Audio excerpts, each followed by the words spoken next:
ay nanyayakan ang lahat na tumayo at awitin natin ang bilang 157 na mayroong pamagat na isang pagtanging pag-aari.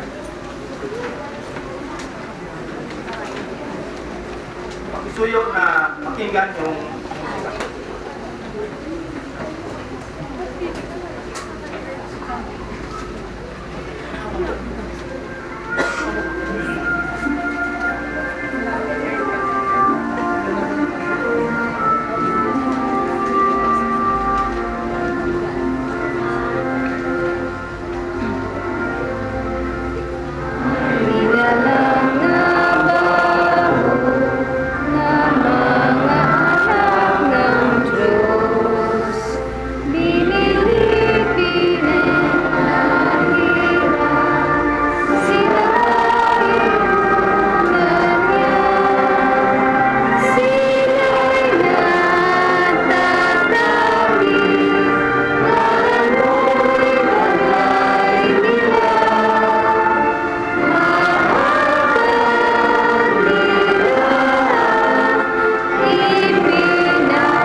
Diyos na Jehovah, kayo po ang Diyos ng pag-ibig, Diyos ng kaayusan, kayo po ang Diyos na makapangyarihan sa lahat.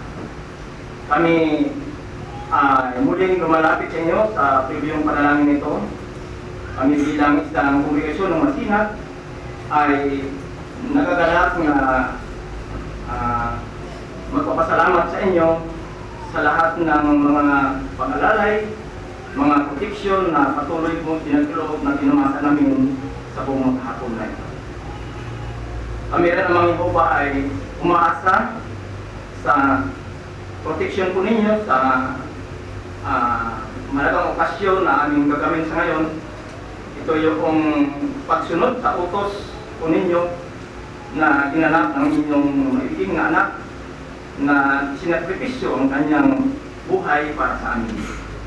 Pakisuya mga Jehovah na sana'y bukas ang aming puso, isipan, upang sa ganon ay makinabang kami sa isang mahalagang okasyon at ipapahayag ng aming tagapagsalita mamaya ang kahulugan ng mga tinapay na walang ibadura o yung alak na nangulugan ng dugo ng iyong anak. Tulungan kami mga Jehovah ng iyong banal na espiritu na sana'y mabulay-bulay namin kung kami ba ay karapat-dapat na kumain at uminom sa nakikita namin ng mga tinapay at alak na harapan namin. Tulungan ang bawat isa sa amin, ang mga mahal sa buhay, na sana'y sila ay magkaroon ng malalim pagkaunawa upang di kami makapasala sa inyong banal na pangalan. Alam namin ang mga Jehova na hindi lang kami, kundi kasama namin ang mga kapatid sa kung tinatang lupa na kung saan ay gumagawa din sila ng ganitong mga okasyon at pagpapahalaga sa malagang okasyon nito upang ipagdiriwang ang kamatayan ng inyong buktong na anak. Kaya mga Jehova, kami umaasa ng inyong banal na mga anghel na sana ay maging matagumpay ang pagpupulong na ito. Kami nagpapasalamat din ang mga Jehova sa inyong pag-ibig na pinagkaloob sa amin. At dahil sa pag-ibig na ito, ay ito ay nagbukas ng daan para sa amin na kami ay magkaroon ng pagkataon na lumapit sa inyo at magkaroon ng pag-asa ng buhay marami. Kami din hindi nakakalimot, humingi ng tawad, bumasin din ng kaklalan. Sana lahat ng aming panalangin, pagsusumamo, kami po ay nakikisuyo ang mga Jehova, kasagay tanggapin at tugunin po ito sa pangalan lamang sa amin at pupulong hari, Kristo Jesus. Amen.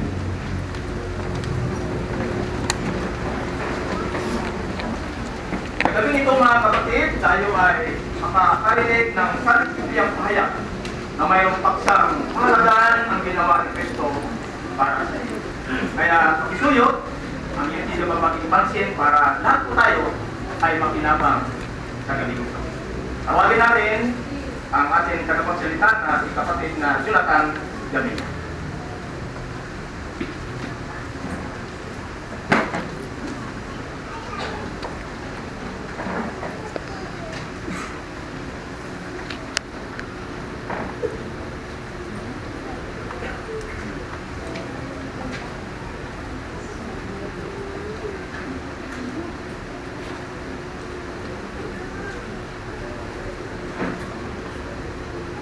Pagpalain ang Diyos na Jehova na makapangyarihan sa lahat. At tayong lahat ay nagpapasalamat sa mapagsakripisyong pag-ibig na ibinigay ng ating Panginoon Jesus sa lahat ng mga tao.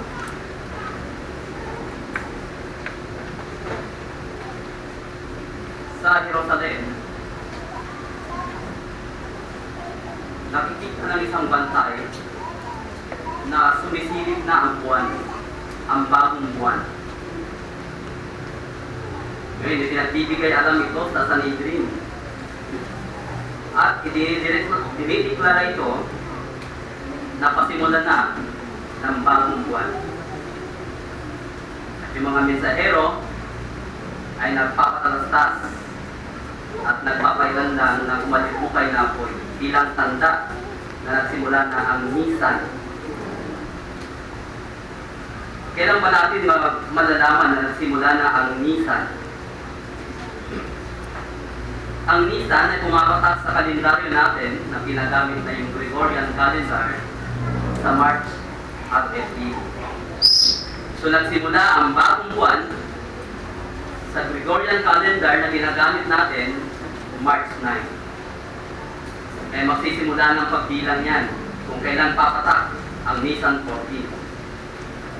Kaya sa gabi ito, kanina pagtupog ng araw, kanina ng alas 6, nagsimula ang Nisan 14. Na ito yung tamang-tamang panahon upang sa ganon ay bigyan natin ng pagpapahalaga at alalahanin ang pinakadakilang kapahayagan ng pag-ibig ng Diyos na Jehova at mapagsakripisyong pag-ibig ng ating Panginoong Jesucristo, ang tinatawag na memorial. Noong panahon ng mga Israelita, meron silang ipinagdiriwang din noon, Nisan 14. Yun yung Paskwa. Ano ba yung Paskwa? Ito yung binubulitan ng mga Israel ang pagdiligtas ni Jehova sa kamay ng mga Egypto. Ganoon yung Passover, paglampas sa kanilang mga panganay na anak upang sa ganon ay maligtas sila, at kakuksaan naman ang ibinagay sa mga panganay na anak ng mga Egypto. Kaya sabi ng Biblia, ng Hebrews 1, yung ginagawang Paskwa noon, ito ay anino ng mga bagay na darating.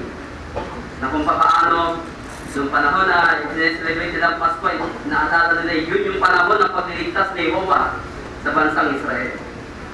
Kaya ito naman, Nisan 14, na memorial na pinagdiriwang lahat ng mga Kristiyanong saksi ni Jehovah. Ito ay anino ng Pasko na kung saan ipinakita ng Diyos na Jehovah ang dakilang kapahayagan ng kanyang pag-ibig sa pamagitan ng pagbibigay ng kanyang anak na pagtubos upang sa ganoon ay makinabang tayo, magkaroon tayo ng bagong pag-asa sa paraisong lupa sa ilalim ng pamumuno ni Jesus kasama niyang kanyang mga hari na 144,000. Sa petsang ito, mga kapatid at mga kaibigan, halos 2,000 taon na nakalipas, ibinigay ni Jesucristo ang kanyang buhay upang mapalaya tayo mula sa sumpa ng kasalanan at kamatayan. Kaya anong sabi ni Jesus sa kanyang 11 apostol noon na kasama niya nung nabubuhay pa siya dito sa lupa? Basahin natin ang sinasabi ng Lucas 22:19-20.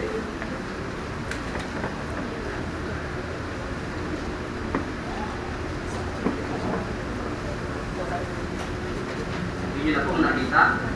Ang sabi ko dito, gayon din, kumuha siya ng tinapay, nagpasalamat, pinagputol-putol ito, at ibinigay sa kanila na sinasabi, ito ay nangangulugan ng aking katawan, na siyang ibinigay alang-alang sa inyo. Patuloy ninyong gawin ito bilang pag-alaala sa akin. Sa 20, gayon din ang tupa, sa katulad na paraan pagkatapos nilang makapaghapunan na sinasabi niya, ang upang ito ay nangangulugan ng bagong tipan sa bisa ng aking dugo na siyang ibubuhos alang-alang sa inyo. Kung babalikan natin ang talata 19, ang sabi sa dulo, patuloy ninyong gawin ito bilang pag-alaala sa akin. Ito lamang yung natatanging selebrasyon sa Biblia na iniutos ni Jesus na kailangan ang mga tunay na Kristiyano ay alalahanin nito pag dumating ang Nisan 14. Kaya bilang pagsunod sa utos ni Jesus, milyon-milyon sa buong daigdig ngayon, sa 240 na mga bansa o lupain, ang nagdaraos ng hapunan ng Panginoon. Sila ay nagtitipon sa Kingdom Hall, katulad nito, sa mga assembly hall na ginagamit natin pagbuwan ng assembly, sa mga pribadong tahanan, mga nirentang pasilidad, o di kaya sa mga bilangguan, o di kaya sa parang. Ganyan ang ginagawa ng mga saksi ni Jehovah sa buong daigdig sa mga sandalan ito. Sa mga bansa kung saan ipinagbabawal ang ating gawain, susundin na mga mapagpalaga ang utos ni Jesus kahit na mabilanggo pa sila. Ito yung pinakamahalagang selebrasyon, minsan sa isang taon, na nagpakita ang Diyos na Jehovah ng dakilang pag-ibig sa sangkatauhan. Kaya nakikita ko yung mga iba't ibang uri ng lupa. May mga bisita tayo, may mga kaibigan tayo dito, na malamang-lamang ay instead na magpahinga tayo dahil napagod tayo sa maghapong trabaho, dahil sa napakatinding init, mag-relax tayo, punta sa mall. Pero nandito po tayo ngayon kasama ang ating mga bisita na nagpapahalaga sa okasyon ito. Malugod po namin pinapasalamatan ang iyong mapagsakripisyong pagsisikap upang makadalo sa gabi ito. Noong nakaraang taon, 19,862,783 ang dumalo sa mga selebrasyon ito sa buong daigdig. Kaya sa gabi nito, mga kaibigan, mga kapatid, mga bisita namin, sasagutin natin sa maikli ang mga sumusunod na mga tanong na tulad nito. Una, bakit kailangan mapalaya ang mga tao mula sa sumpa ng kasalanan at kamatayan? Ang pangalawa, sino ang nakikinabang sa maibiging sakripisyo ni Jesus? Ang pangatlo, sino ang nakikibahagi sa tinapay at alak na nakikita natin dito sa harapan? bukod sa pagdalo sa pagtitipong ito, ano pa ang dapat natin gawin para may pakitang pinahahalagahan natin ang ginawa ni Kristo para sa atin? Ito yung 4 na tanong na sasagutin po natin sa maikli.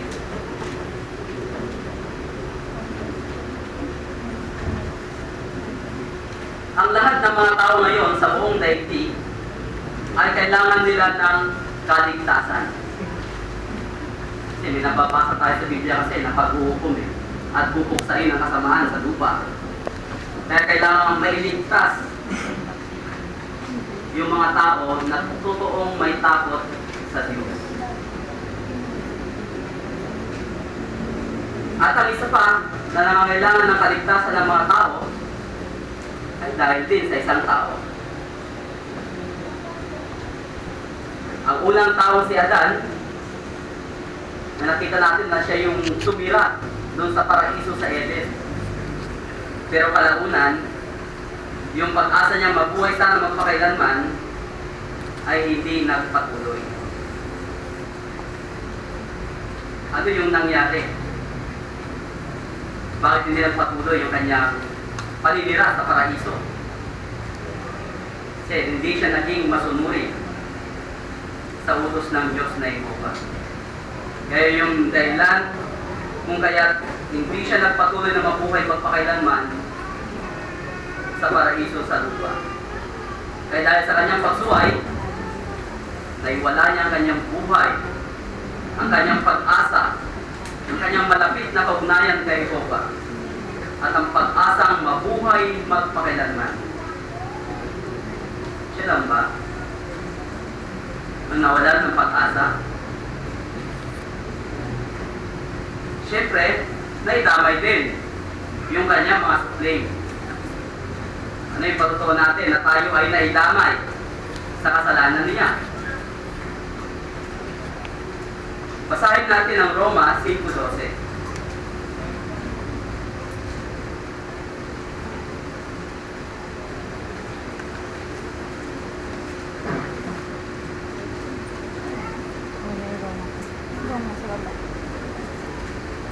Kung yun na po nakita sa Biblia, ganito po ang sinasabi.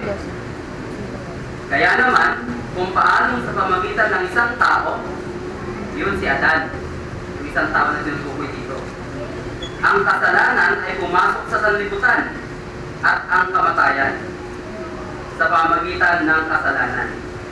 At sa gayon, ang kamatayan ay lumaganap sa lahat ng tao sapagkat silang lahat ay nagkasala. So, ibig sabihin, naidamay tayo. Kaya kailangan nating makaaluwas. Kailangan natin ng kaligtasan upang sa laman hindi tayo madamay kay Adan na nawalan ng lahat ng pag-asa. Ngunit ang tanong ay, pwede bang mapalaya ang tapat pusong mga inapo ni Adan mula sa masaklap na kalagayang minana nila?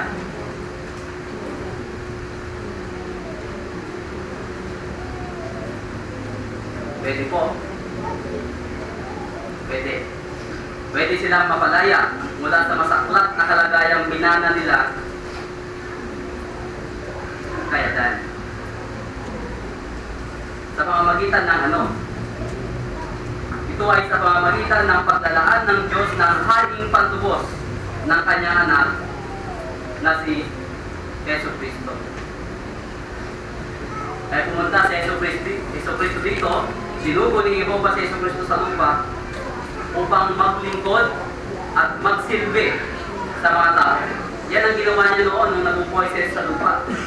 Pinangaralan niya yung mga tao na nandoon sa kanyang nasasakupan ng mga sandaling panahon na nandito si Jesus.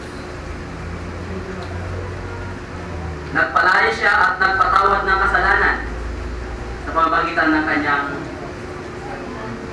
haing pantubos. Parang ang kalagayan natin ay parang sa isang ilustrasyon na halimbawa ang isang pamilya. Yung kanyang magulang ay mayroong napakahalagang pangarap sa kanyang pamilya, sa kanyang mga anak. Kaya ang amang ito ay talagang nagsikap siya na mapatapos sa pag-aaral ng kanyang anak. Doon siya ay natakoleyo na para matapos ang kanyang mga anak. Ang ginawa niya, sakripisyo siya. Isinadla niya ang kanyang lupa at ang kanyang bahay. At nung maglawan, pati ang kanilang maliit na kabuhay na isinadla niya. So, sa kanyang pagsisikap na yun, tatapos naman ang kanyang mga anak. Kaya nung natapos na ang kanyang mga anak, yun na rin yung panahon na kailangan niya nang ibigay. Yung pagsasanla ay sinanla niya.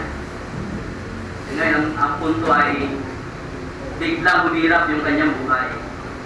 Kanyang mga anak na bagong tapos lang, wala pang trabaho. Maiinit niya ang kanyang bahay. Kanyang kabuhayan, mawawala na. Nagsikap siya ng gusto, pero naiwala niya yung pag-asa niya. Kanyang kabuhayan, kanyang lupa, tirahan. Pero biglang may sumulpot na isang pilantropo, ano? Kilala siya, pero hindi niya kilala. Siya ngayon nag-handle ng problema. At bago pa man mainit ang kanyang mga pag-aari, ang pilantropong ito ay pumunta doon sa opisina at pinagsandahan ng kanyang mga ari-arian. At nagulat siya na dumating yung due date na kailangan lumayas siya sa bahay, hindi natuloy. Sapagkat sinabi ng pinagsandahan niya na mayroong isa na magandang loob, binayaran lahat ng pagkakautang. Ganun ang kalagayan natin mga kapatid, ano, sa magulang na iyon. Ang Diyos na Jehovah, kilala niya ang lahat ng mga tao. Pero malitan dito, na matamang ay hindi niyo pa kilala si Jehovah. Pero pinakita niya na yung pag-ibig sa inyo sa pamagitan ng haing pagtubos na Jesucristo. Ngayon po kayo yung magulang sa isang pilantropong iyon na magandang loob. Ano ang gagawin ninyo? Ay, salamat sa pilantropo. Hindi na nagiling ang aming mga hari-harian. Pwede ko na ulit isantay itong bahay. Ganun ba ang isipin nyo? Malamang itatanong nyo, ano? Doon sa pinagsanla nyo, sino po ba yun? Tapos doon nakilala nyo, ano po bang gusto nyong gawin ko para makapasubali? Wala naman akong hinihingi sa'yo, napasubali. Pwede po bang ano, pagtrabahoy ko na itong mga anak ko to first graduate sa kumpanya nyo, nasa sa'yo yun. Basta ako wala akong hinihingi sa'yo. Yung pagbibigay ni Jehovah ng pantubos para sa katuhan na hindi niya obligasyon yun. Yun yung pag-ibig na di sana nararapat na awa. Kasi nakalaan tayo sa pagpuksa pero di sana nararapat, dahil sa di sana nararapat na awa, nakita niya kalagayan ng tao, may mga masunurin sa kanya, binawi niya yun. Sinugo niya ang kanyang anak upang sa ganun ay maging pantubos ng marami. Yan na yung pag-ibig na ipinakita ng Diyos na Jehovah. Kaya ang pag-ibig na nais na Jehovah, na ipakita rin natin sa Kanya, ay hindi yung obligado tayo. Hindi. Ang gusto ni Jehovah, mapagsakripisyong pag-ibig na bukal sa ating puso. Yun ang hinahanap ng Diyos na Jehovah. Kaya posible ba na mapalaya tayo mula sa kasalanan? Posible po. Dahil sa ayang pantubos na Jesucristo. Isinugo ni Jehovah ang kanyang bugtong na anak ayon sa 1:16 upang ang sino mang magkaroon ng pananampalataya o magpakita ng pananampalataya sa kanya ay magkaroon ng buhay na walang hanggan sa paraisong lupa. Si Adan, ang ibinigay niya sa atin ay masaklap na pag-asa. Ngunit ang muling Adan na binabanggit ng Biblia, ibinibigay niya ang kanyang anak, ang kanyang buhay upang mapalaya tayo at may ligtas mula sa kamatayan. Kaya inaakay tayo ngayon ng huling Adan na si Jesucristo tungo sa kaligtasan, hindi na tungo sa pagkapusa. Pakisuyong basahin natin ang Roma 5:19.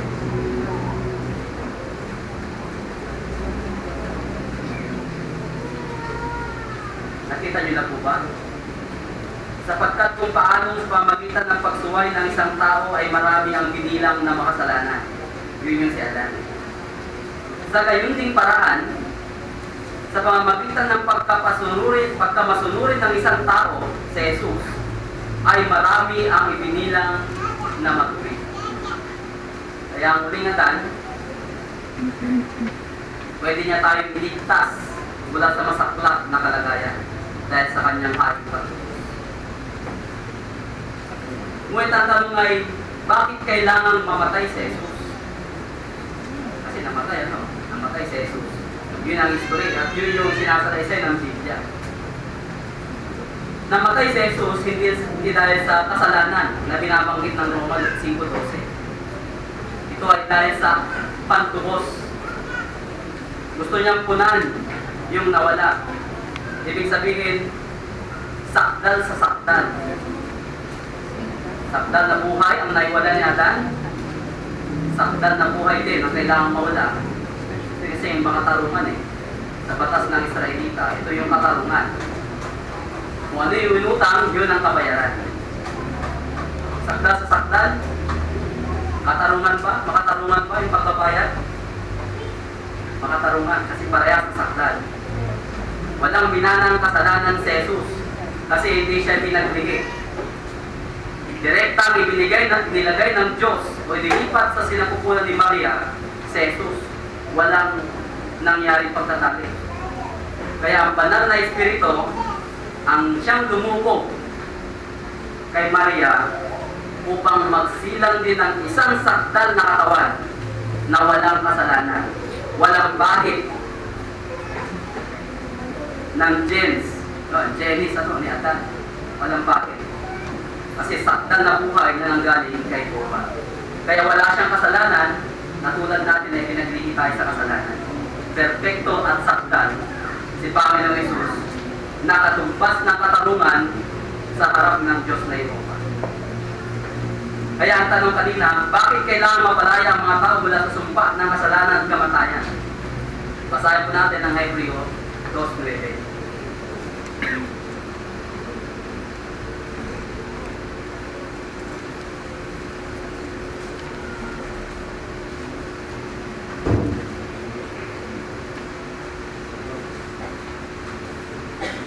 Hindi na po ba nakita?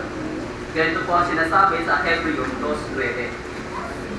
Ngunit nakita natin si Jesus na ginawang mababa ng kaunti kaysa mga anghel, na pinutungan ng kalalatian at karangalan dahil sa pagdurusa ng kamatayan, upang sa pamamagitan ng di sana nararapat na kabaitan ng Diyos ay matikpan niya ang kamatayan para sa bawat tao. Eh bakit namatay si Jesus? Para sa bawat tao. Ang sabi ng Biblia. Kaya namatay si Jesus para sa atin upang tayo mabuhay magpakailanman. Kaya ang sagot sa tanong na bakit kailangan mapalaya ang mga tao mula sa sumpa ng kasalanan at kamatayan? Para mabuhay magpakailanman sa paraisong lupa. Pero ang tanong ay, saan po ba? Kasi may mga nakakaalam na ibang mga tao ng paraisong lupa ay nasa langit. Kasi may nabasa ng paraiso sa langit. Saan po ba titira? Sa langit po ba o sa lupa? Makikita po natin ngayon yan, ano? Kung sa langit o sa lupa.